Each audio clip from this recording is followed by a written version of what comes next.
cool, wild, risque titles on vintage paperback books. Hi, I'm Gary Lovisi, and this time we're going to take a look at some kind of funny, weird stuff that's a little bit different and offbeat. We always look at the cover art, we always look at the authors, the artists, the publishers, and the contents of the book and everything else. But this time we're going to look at some books with some interesting titles.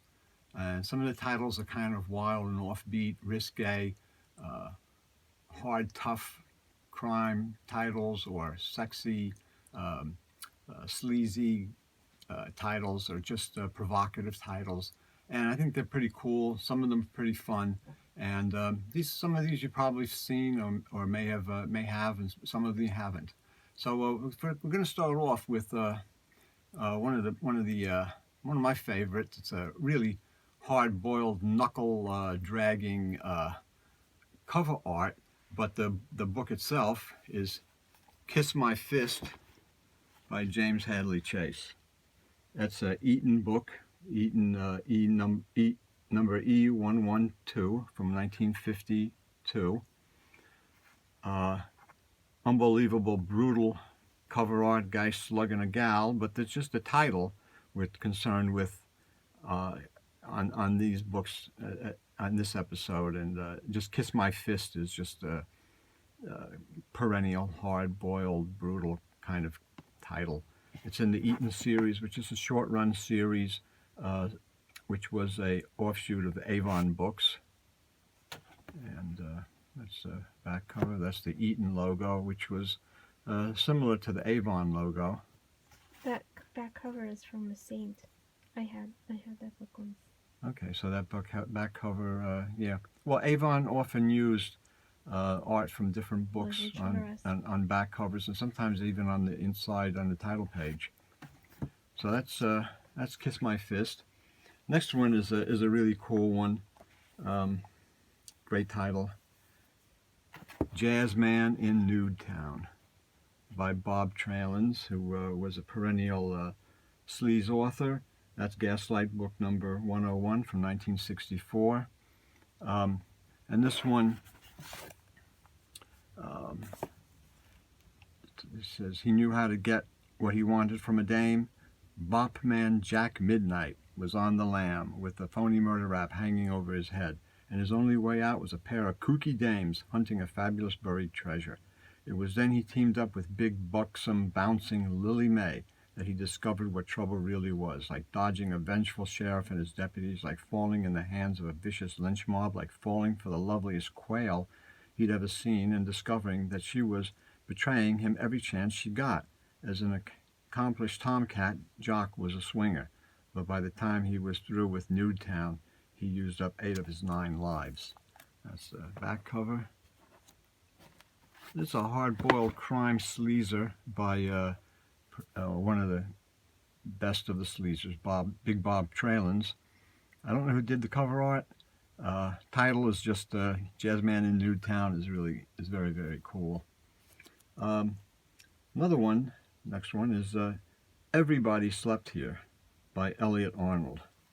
It's a Signet number 735 with a Avati cover.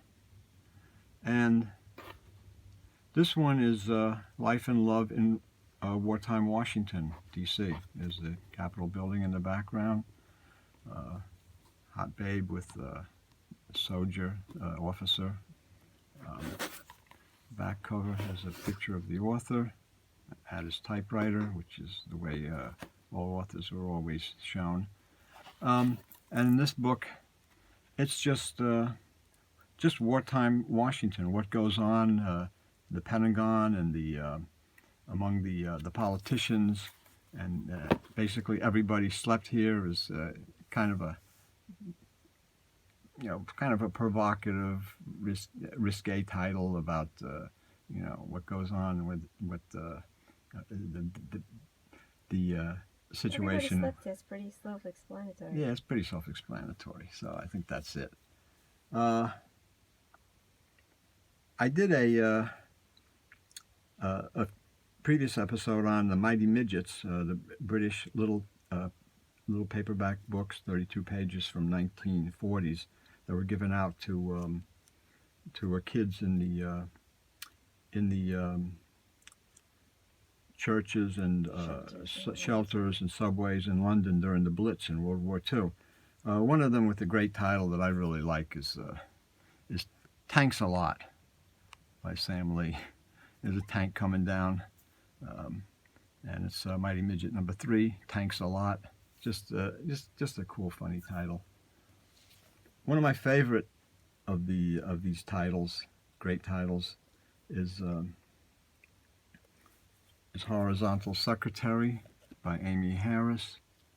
That's a Midwood book, number F248 from 1963, and its cover is by Rader. Paul Rader signed it down there.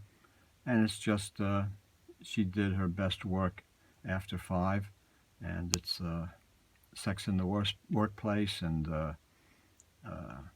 how this woman wants to get ahead, and she certainly appears to be doing that.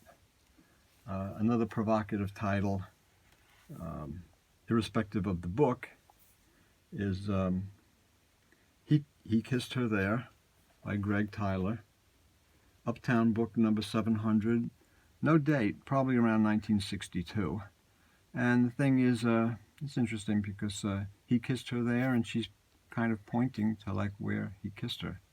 So I don't know what's going on there, but he kissed her there. And it says she moved like all the animals of the plains, effortlessly and with a grace and style that no civilized creature could have. This was only the beginning of a weird, wanton affair.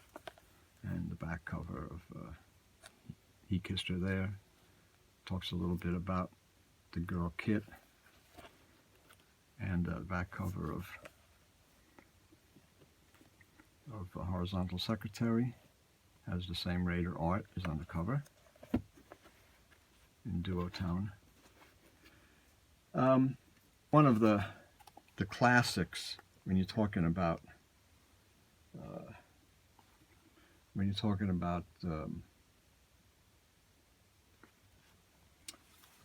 books with great titles is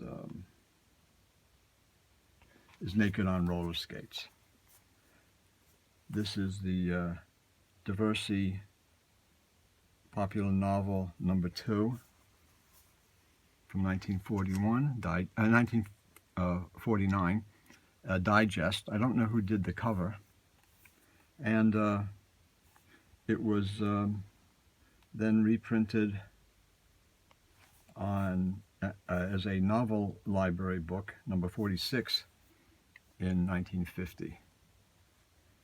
There's the 2 versions of Naked on Roller Skates. Girl who liked to roller skate in the nude. And it's interesting because thank God that she had a strategically placed sign to cover up her nudity, because otherwise the censors would go crazy and pull the books and probably jail the publisher.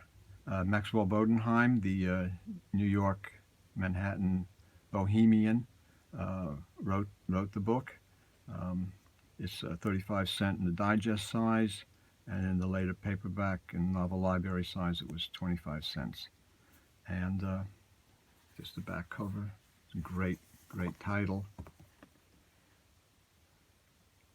Back cover of each. There's the novel library logo.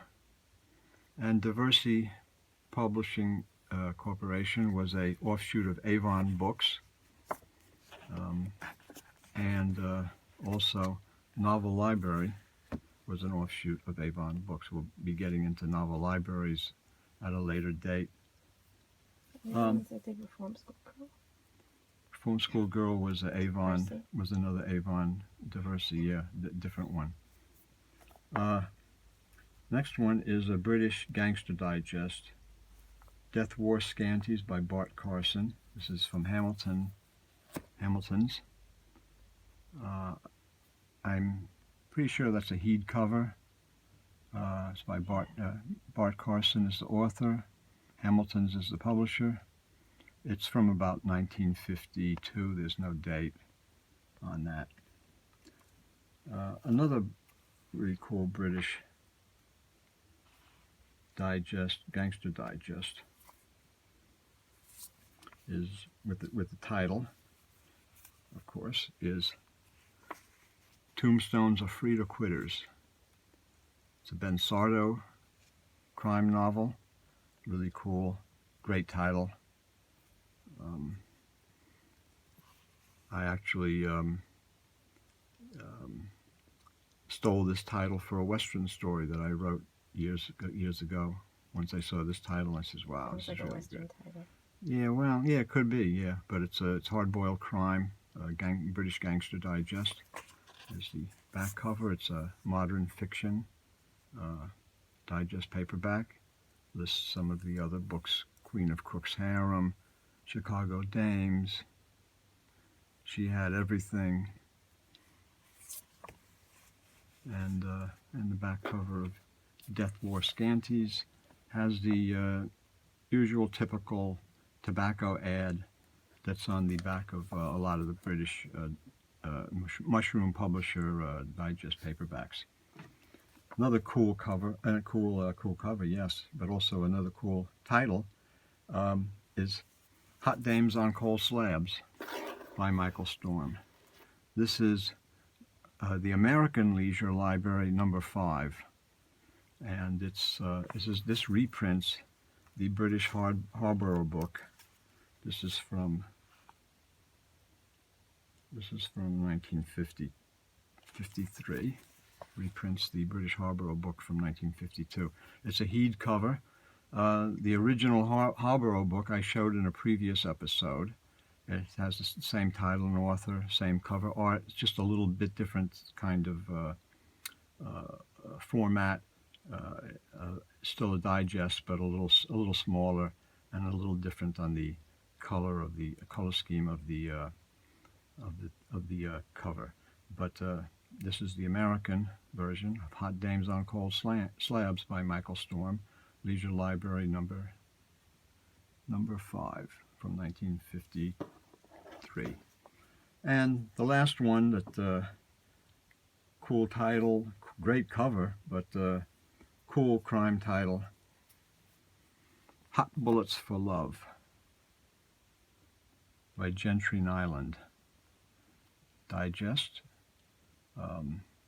Double action detective novel selection number 2, and a great, outstanding skull cover, really terrific title with of course, hard-boiled. All of these have really hard-boiled sensibilities to them. I mean, Tombstones of Freed or Quitters, Hot Dames on Coal Slabs, Hot Bullets for Love. You can't get more hard-boiled on a title than that, and that's why I like these, and I think the titles are really cool. Don't know how some of the books are. I read this a while ago, a long time ago, but I don't recall it. It's the book was originally published in 1941 as Mr. South Burned His Mouth, and this is from, I don't know what that title is, but this is a better one, and this is from 1943, so this is from the war years. And the back cover is from the war years. It's by Victory, by War Bonds. So you can see, like, the sensibilities, the hard-boiled. Death Wore Scanties is kind of hard-boiled but sleazy. He Kissed Her There is definitely sleazy, but provocative. Everybody Slept Here is a play on what was going on in Washington in the war years, and my director here said the title is self-explanatory. Hot Dames on Coal Slabs, Naked on Roller Skates, just one of the great titles. Oh, the director thinks would be very different. Horizontal Secretary with a Raider cover. Jazzman in Newtown. Tombstones of Freed or Quitters. Ben Sardo, Gangster. Girl Out on the Ledge, Ready to Jump. Naked on Roller Skates, the pretty scarce Diversity Digest by Maxwell Bodenheim. Tanks a Lot, and Kiss My Fist. So there you have it. A little lighthearted vintage paperback look at just the titles. Even though we did look at the covers and the artwork and some of this. Some of the books I have read. I did read Hot Bullets for Love. I seem to recall, years ago, I seem to recall I liked it, but I don't remember too much of it. I did read Hot Dames on Cold Slabs years ago, and it was really good. It was a good hard-boiled crime novel. Some of the other ones I haven't read, but maybe someday I will eventually. I love to. They're very intriguing. The titles are really cool, and they're just fun books, and that's the thing that's the cool thing about this hobby is that people collect so much stuff. They collect by genre, they collect by cover artist and publisher, author, and everything. They collect certain topics on the cover, like skull covers. We always talked about dead people in the bathtubs or blondes or whatever it is. And some people collect also, books with cool titles or really hard-boiled titles or whatever. And I just hope you enjoyed this little lighthearted look at the titles on some of these books. And if anybody has any questions or suggestions for or if they have a title you'd like to know. Have a title that you'd like to see, No, whatever title they have that's fun, that they like, their favorite title. You'd like to know that, right? Yes, let me know, and we'll see what we can do. And again, give us a thumbs up if you like this video, and I'll see you soon. Thank you.